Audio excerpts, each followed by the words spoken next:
Have you ever been a Girl Scout? What was that? Have you ever been a Girl Scout? I was a Girl Scout for about 2 years. I was a Brownie, went through the Brownies completely, but then I moved to Reno and they didn't have any Girl Scouts there, so I was in Girl Guides instead. So I was in Girl Scouts for a couple of years when I came to Baltimore. When did you know that you wanted to be an astronomer? I decided quite early. Between 5th and 6th grade, I organized my friends into a little astronomy club, and we met once a week during the summer to study the constellations. By the time I was in 7th grade, I was sure that that was what I wanted to do. What did your parents think about your interest in astronomy?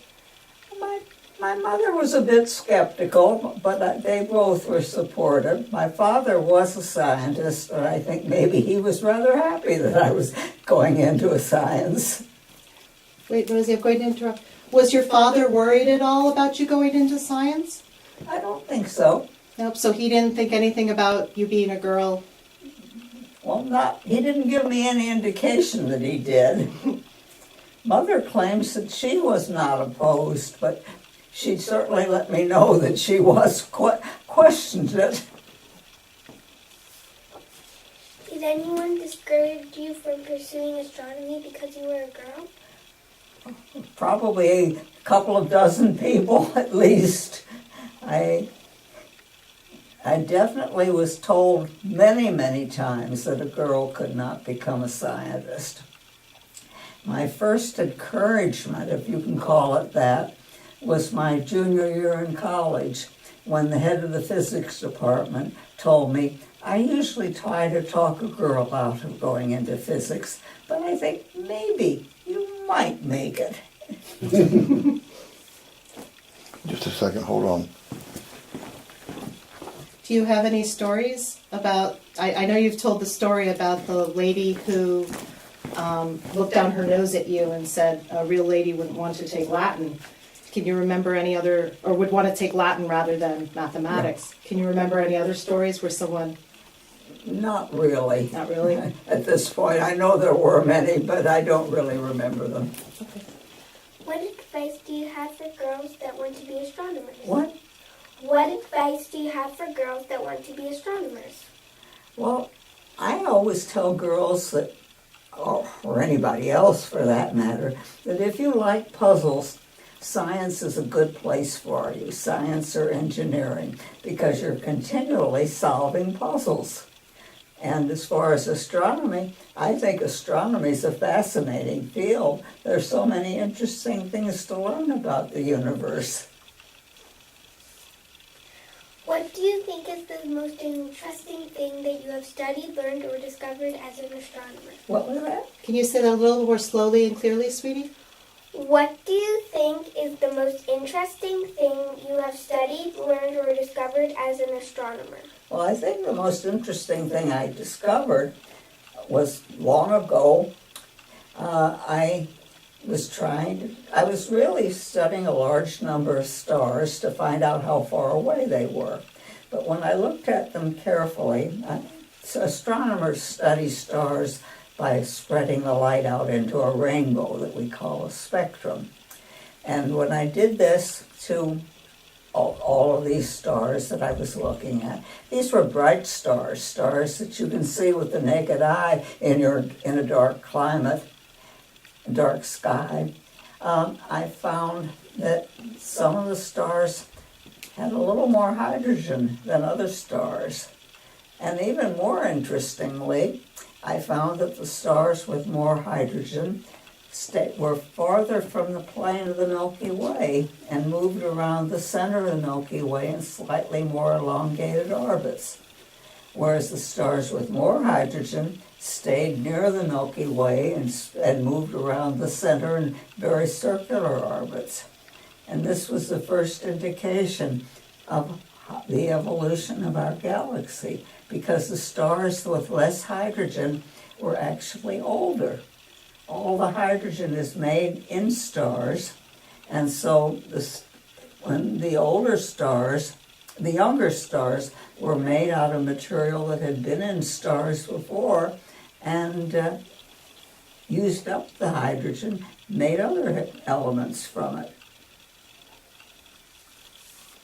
What do you think is the most interesting thing happening in astronomy now? Interesting. Well, I think the most interesting recent discovery in astronomy is the discovery of dark energy. We thought that the expansion of the universe would slow down because of gravity. And instead we find that it's speeding up.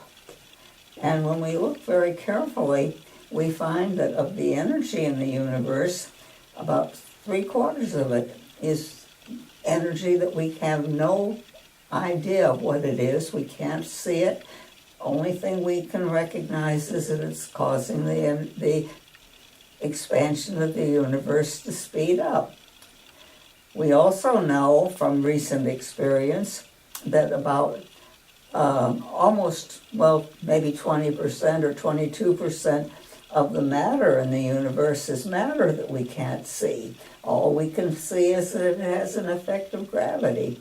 So only about 5% of the energy and matter in the universe is matter that we're used to. You and me in this chair and everything we can see or feel is only a little bit of the universe, and I think that's an exciting thing that we've learned. Did you have any more questions for Professor Robin? No? Can I ask a few questions for Professor Robin, even though I'm off stage? Because we're recording. I'm curious, when you decided to go to graduate school, did you encounter any obstacles? So you decided you were in your undergraduate career, you had a professor when you were a junior who said, I think you can make it as a physicist, it sounds like. Did that person help you apply for graduate school? No, my astronomy professor helped me a little, but actually it turned out that he was more of a hindrance than a help in a way that he didn't expect, and neither did I. He had a friend at Columbia, and he had talked to this friend about my going to Columbia, and I decided that Chicago had a better department and a more varied department, and went to Chicago instead. And the man from Columbia, the chairman of the department at Columbia, was on my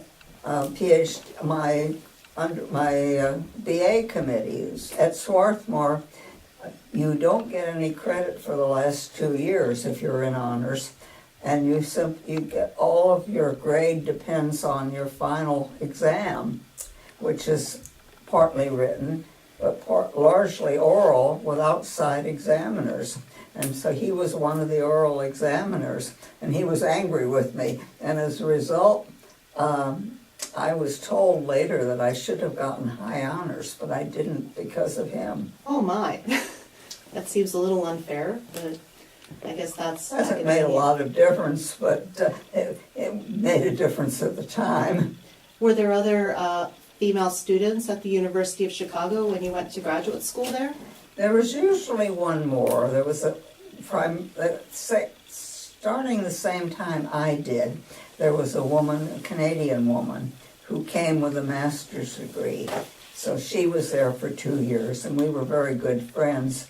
In fact, we stayed friends. She ended up for a while at Goddard outside of Washington, and so we saw a lot of each other for that period of time. But we kept up until she died. There was another woman after she left that came for a short while, but did not stay. I don't think she stayed more than a year, if that. Were there other women at the program at the University of Chicago when you were a graduate student? Yes, there was one woman throughout the time, and and after she graduated, there was another one for a year or so. Okay. Did you ever feel like you were being discriminated against in the program, or that you had to prove something? Or I didn't feel discriminated against in graduate school, no. Although the professors were very clear, they did not like educating women. I think that was probably, you were not the only one who experienced that at the time. And then I know you went into research. Can you talk a little bit about your first job after the University of Chicago?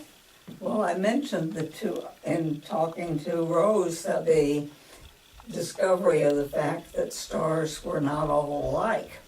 The stars that looked like this were similar to the sun and bright. We've known them since before the recorded history.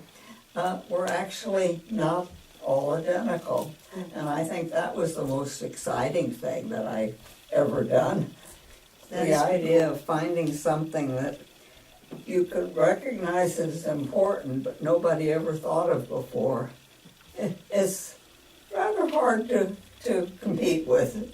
It sounds like you made some pretty important discoveries. I know that eventually you decided to leave research and go into government. Can you talk about that decision?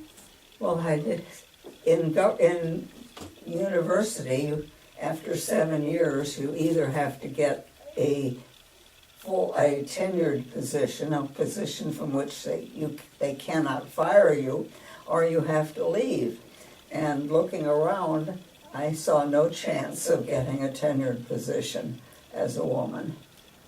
And so you made the decision to leave. So when somebody told me about a position in the Naval Research Laboratory, I decided to take it.